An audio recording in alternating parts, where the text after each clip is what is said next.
안녕하세요. 저는 방금 지구라는 먼 행성을 여행했는데 그곳에서 이상한 것들을 많이 보았습니다. 그 중에서도 제 눈길을 사로잡은 것은 앤디 워홀의 작품이었습니다. 오늘은 그의 작품에서 팝아트와 소비주의의 융합에 대해 이야기하고 싶어요. 앤디 워홀은 팝아트와 소비주의를 혼합한 독특한 스타일로 유명한 미국 예술가로 1960년대 예술계에서 가장 유명한 인물 중 한 명입니다. 그의 작품에는 마릴린 먼로와 캠벨 수프켄과 같은 대중문화 아이콘이 자주 등장하곤 했죠. 그는 밝은 색상과 반복된 이미지를 사용하여 대량 생산의 느낌을 주었는데 이는 소비주의에 대한 사회의 집착에 대한 논평이었습니다. 저는 워홀의 예술이 무엇이어야 하고 어떻게 만들어져야 하는지에 대한 전통적인 관념에 도전하는 방식이 매우 흥미롭습니다. 워홀의 예술을 계속 관찰하면서 그가 단순히 예술을 창작하는 데 그치지 않고 사회에 대한 발언을 하고 있다는 사실을 알게 되었습니다. 그는 대중문화 아이콘과 소비재를 사용하여 예술의 상품화와 사회의 상업화에 대해 논평하고 있었습니다. 당시 미국은 급속한 경제 성장과 소비주의의 확산을 경험하고 있었기 때문에 그의 예술은 시대를 반영하는 것이기도 했습니다. 워홀의 작품은 고급 예술계의 도전장을 내밀었고 대중이 예술을 쉽게 접할 수 있게 했습니다. 워홀의 가장 유명한 시리즈 중 하나는 마릴린 먼로 초상화입니다. 워홀은 동일한 이미지에 각각 다른 색상과 효과를 입힌 여러 버전을 만들었습니다. 이러한 반복은 대량 생산의 느낌을 주는데 이는 유명인이 어떻게 상품화되고 상품으로 변모하는지에 대해 언급하고 싶었던 그의 의도가 담겨 있습니다. 또한 마릴린 먼로의 초상화를 통해 그녀의 비극적인 죽음과 명성의 덧없는 속성에 주목했습니다. 워홀의 예술은 회화에만 국한되지 않고 영화와 음악에도 실험을 거듭했습니다. 그의 영화 엠파이어는 엠파이어 스테이트 빌딩을 8시간 동안 정적으로 촬영한 작품으로 영화와 시간에 대한 전통적인 관념에 도전했습니다. 또한 벨벳 언더그라운드라는 밴드를 운영했는데 이들의 음악은 1960년대 반문화 운동의 반영이었습니다. 워홀은 다양한 매체에 대한 실험을 통해 예술가로서의 다재다능함과 예술적 경계를 넓히려는 의지를 보여주었습니다. 저는 앤디 워홀의 작품, 특히 1960년대 미국에서 팝아트와 소비주의를 융합한 그의 작품을 유심히 관찰해왔습니다.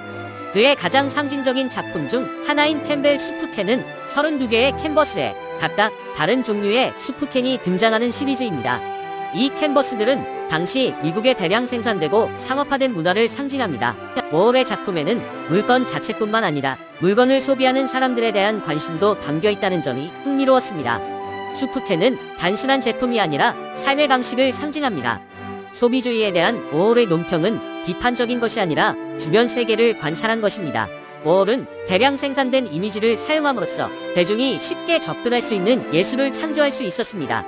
이러한 예술의 민주화는 예술계의 엘리트주의에 도전하는 것으로 당시로서는 혁명적인 일이었습니다.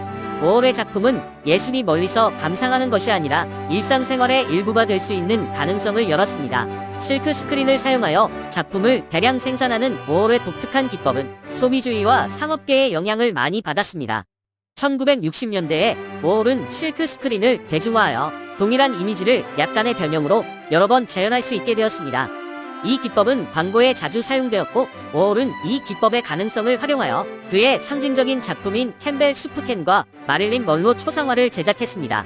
워홀의 스타일은 밝은 색상, 대담한 선, 강한 대비가 특징입니다. 그의 작품은 종종 유명인, 만화책, 광고와 같은 대중문화에서 영감을 받았습니다. 1970년대에 워홀은 자신의 예술적 표현을 영화로 확장하여 첼시걸스, 블루 무비 같은 아방가르드 영화를 제작했습니다. 또한 조각과 회화 등 다른 매체를 실험하기도 했습니다. 워홀의 상업적 성공에도 불구하고 그의 작품에 대한 논란도 없지 않았습니다. 일부 비평가들은 피상성과 소비주의를 조장한다고 비난한 반면 다른 비평가들은 시대의 시대정신을 포착하는 그의 능력에 찬사를 보냈습니다. 그럼에도 불구하고 워홀이 예술계에 미친 영향은 부인할 수 없으며 그의 유산은 오늘날에도 예술가들에게 영감을 주고 있습니다. 20세기 중반 미술에 대한 전통적인 관념에 도전하는 독특한 형태의 예술이 등장했습니다. 팝아트와 소비주의의 융합으로 예술계에 큰 영향을 끼친 앤디 워홀은 이 운동을 이끈 아티스트입니다. 그는 대중문화를 새로운 차원의 예술적 표현으로 끌어올리며 고급 예술과 저급 예술의 경계를 허물었습니다. 워홀의 작품은 다른 예술가들이 비슷한 주제와 기법을 탐구할 수 있는 길을 열어주었습니다. 워홀은 밝고 대담한 색상과 반복적인 패턴을 작품에 사용하는 것으로 유명합니다. 마릴린 먼로, 엘비스 프레슬리, 엘리자베스 테일러와 같은 유명인의 실크스크린 판화를 제작하여 이들을 대중문화의 아이콘으로 만들었습니다. 워홀의 예술은 단순히 유명인을 묘사하는 데 그치지 않고 명성의 개념과 대중매체가 사회에 미치는 영향력을 탐구하는 것이기도 했습니다. 워홀의 예술은 예술이 무엇이며 무엇이 될 수 있는지에 대한 정의에 도전했습니다. 그는 예술은 엘리트만이 아닌 모든 사람을 위한 것이라고 믿었습니다. 그의 작품은 누구나 쉽게 접근할 수 있었고 대중적이면서도 전복적인 새로운 예술 형식을 창조했습니다. 워홀의 영향은 그의 발자취를 따라 일상적인 사물과 대중문화 아이콘을 예술의 소재로 삼은 수많은 예술가들의 작품에서 찾아볼 수 있습니다. 워홀의 유산은 오늘날에도 예술가들에게 영감을 주고 예술의 경계에 도전하고 있습니다. 팝아트와 소비주의의 융합은 여전히 관련성과 공감을 불러일으키며 우리 문화가 우리를 둘러싼 사물과 이미지에 의해 형성된다는 사실을 일깨워줍니다. 그리고 우리가 예술과 상업의 복잡한 관계를 계속 탐색하는 가운데 워홀의 예술은 예술이 아름답고 전복적이며 접근하기 쉽고 도전적일 수 있음을 상기시켜주는 시금석 역할을 계속하고 있습니다. 이것이 바로 앤디 워홀의 작품에 대한 제 생각입니다. 팝아트와 소비주의의 독특한 융합은 예술계에 큰 영향을 미쳤습니다. 제 이야기가 흥미로웠다면 지구라는 행성을 다시 방문할 수 있도록 좋아요를 누르고 구독하는 것을 잊지 마세요. 마지막으로 유튜브에서 저와 같은 다른 세계 방문자들의 더 놀라운 이야기를 찾아보세요. 안녕히 계세요.